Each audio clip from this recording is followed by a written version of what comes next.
வணக்கம். India glitz வியூவர்ஸ்க்கு இயக்குனர் சாமியின் வணக்கங்கள்.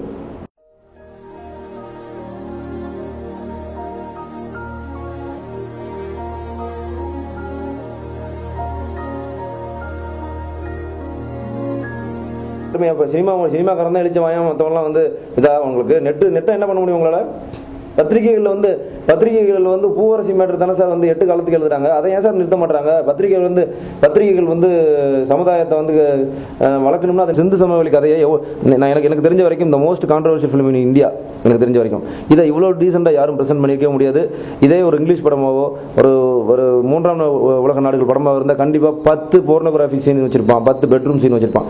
இதை இலக்கியத்தை சினிமாவுக்கு கொண்டு வரங்கிறப்ப ஏன் கொண்டு வரக்கூடாது அப்படின்னு எனக்கு தோணுச்சு. இப்போ வந்து 80களில் மலையாளத்தில் வந்து பத்மராஜன், நம்ம பரதன், கேஜி ஜார்ஜ் இவங்கெல்லாம் வந்து இந்த மாதிரி படங்கள் பண்ணியிருக்காங்க. ஆஃப் பீட் ஃபிலிம், மனித உறவுகளுக்குள்ள சிக்கல்கள் எல்லாம். ஆனால் இங்கே வந்து செக்ஸ் வந்து ரொம்ப மறைமுகமாக, ரொம்ப ஒதுக்கப்பட்டதா, ரொம்ப விளக்கப்பட்டதா நம்ம சமுதாயம் வந்து நினச்சிக்கிட்டு இருக்கிறதுனால தான் இங்கே தான் நிறையா செக்ஸ் குற்றங்கள் நடக்குது. நம்ம கல்ச்சர் மேலே, நம்ம கலாச்சாரத்து மேலே, நம்ம ட்ரெடிஷன் மேலே எனக்கு நல்ல ஒரு அபிப்பிராயம் இருக்குது, நல்ல ஒரு விருப்பம் இருக்குது. ஆனால் குளோபலைசேஷனில் அதை வித்துக்கிட்டு ஸ்போர்ட்ஸ் அண்ட் கேம்ஸ் மையமாக வச்சு அடுத்த படம் சதம்.